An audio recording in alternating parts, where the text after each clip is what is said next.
A city can vanish in hours. Yet sometimes the violence that destroys it also seals it away, preserving an instant that ordinary time would have erased. At Herculaneum, heat carbonized doors, furniture, food, and wooden beams. The material was damaged, but it was buried before air and decay could finish the work. At Pompeii, ash hardened around the spaces left by victims. Centuries later, archaeologists filled those cavities, revealing positions recorded at the moment of death. At Akrotiri, volcanic debris protected multi-story houses, drainage systems, storage rooms, and frescoes from a Bronze Age town whose residents may have escaped before the final eruption. At Joya de Cerén, the preserved evidence is humbler. Kitchens, tools, crops, storage jars, and the routines of farmers who left their homes in urgent flight. Helike disappeared after earthquake, flooding, and coastal change. Its remains were not waiting in open water, but beneath lagoon deposits and a landscape that kept moving. And beneath Egypt's Abu Qir Bay, Thonis-Heracleion survived in darkness. Temple blocks, colossal statues, anchors, coins, and more than 70 ancient vessels beneath Nile sediment.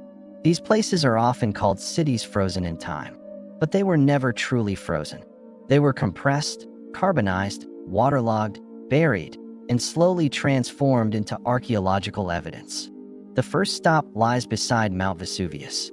Herculaneum was smaller than Pompeii, wealthier in some districts, and buried beneath deposits deep enough to preserve entire levels of buildings. Before the eruption, its streets led toward the Bay of Naples. Shops opened onto pavements, courtyards admitted daylight, and upper floors crowded above narrow lanes. Then came the surges, fast, extremely hot clouds of ash, gas, and volcanic debris. They crossed the town with enough heat to carbonize organic material almost instantly. Successive deposits packed around rooms and streets. The town eventually sat beneath a dense volcanic mass, cutting off oxygen and discouraging later disturbance. That is why Herculaneum preserves something rare in ancient archaeology: the architecture of ordinary interiors still containing wooden partitions, shelves, doors, and furniture. In one bakery, loaves remained inside the ovens. Their round forms and scored tops survived as carbonized food, turning a daily product into a direct record of interrupted work. Near the ancient shoreline, boat chambers became places of refuge. For a long time, Herculaneum was imagined as almost fully evacuated. The discoveries there changed that picture. Hundreds of skeletons were found around those chambers and on the ancient beach. Their positions are studied respectfully, not as spectacle, but as evidence of last decisions. The town also preserved written worlds. At the Villa of the Papyri, more than 1,800 carbonized scrolls formed the only surviving library of its kind from antiquity. A few kilometers away, Pompeii tells a different story. It was not sealed by the same deep, compact blanket, and much of its wood disappeared. Yet its urban fabric remained astonishingly legible. The city preserves intersections, workshops, baths, houses, gardens, taverns, and political messages. The result is not a monument alone, but a functioning Roman town laid open. At a bakery, heavy stone mills stood beside domed ovens. Grain was ground, dough was shaped, and bread moved through a production space built directly into the street economy. At a thermopolium, painted counters held embedded jars for food and drink. It looked less like a palace and more like the ancestor of a busy neighborhood food shop. Walls also preserved voices. Electoral slogans, names, jokes, insults, advertisements, and casual scratches make Pompeii one of the most talkative cities of the ancient world. During the eruption, pumice began falling for hours. Roofs accumulated weight. Streets filled. Some residents fled early. Others remained indoors, waiting for conditions to improve. The danger changed when hot surges reached the city. By then, escape routes were buried, visibility was poor, and the landscape beyond the walls had become unrecognizable.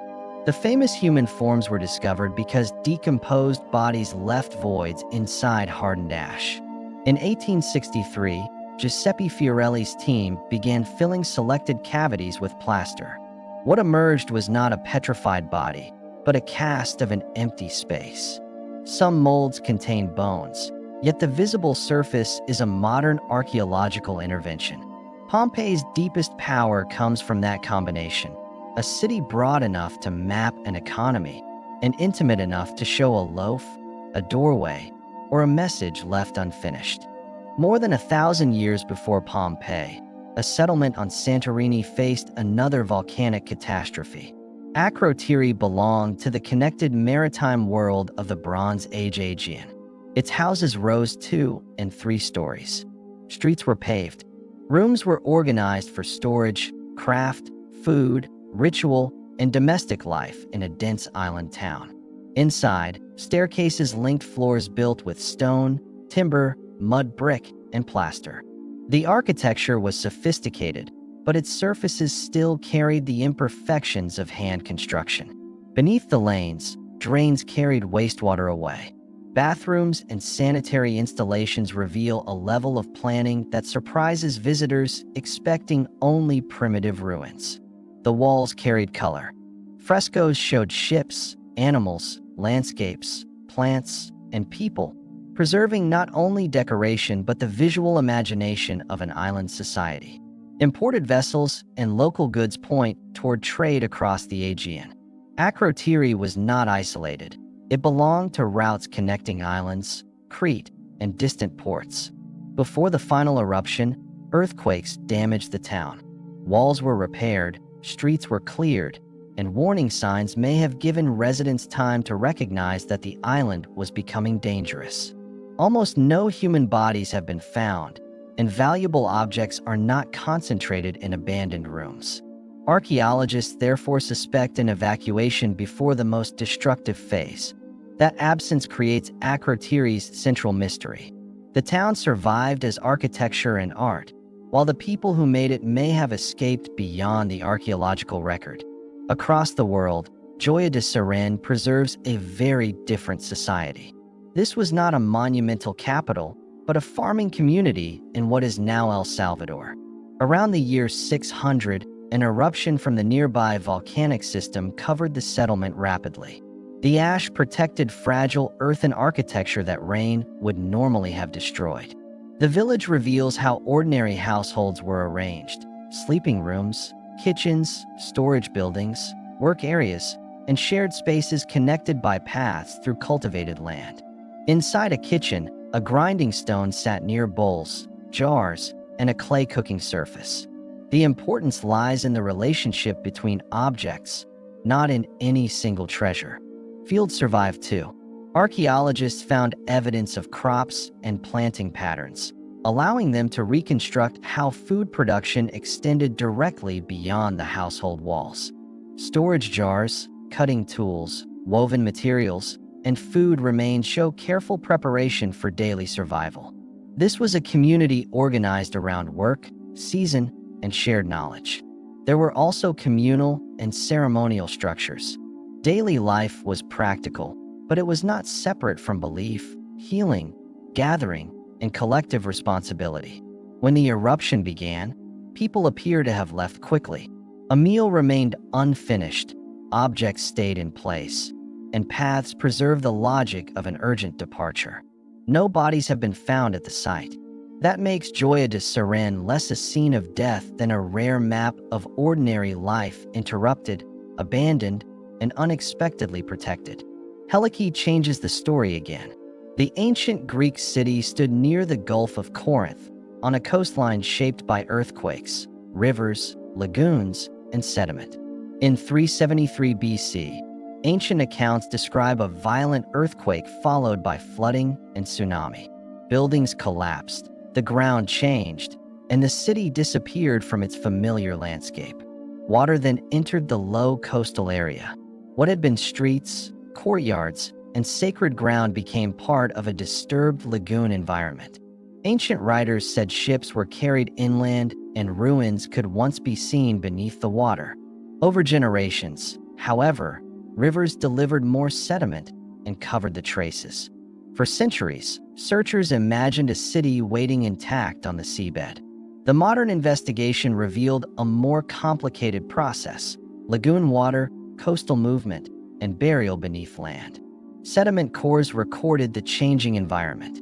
Thin layers of sand, silt, organic mud, and destruction debris became a vertical history of the vanished coastline. Excavations found classical remains with evidence of earthquake damage and inundation beneath lagoon deposits.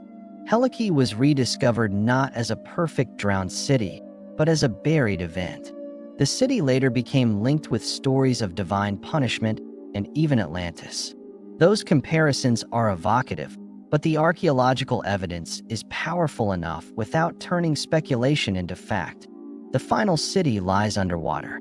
Thonis-Heracleion stood near a mouth of the Nile, where river channels met the Mediterranean and ships entered Egypt.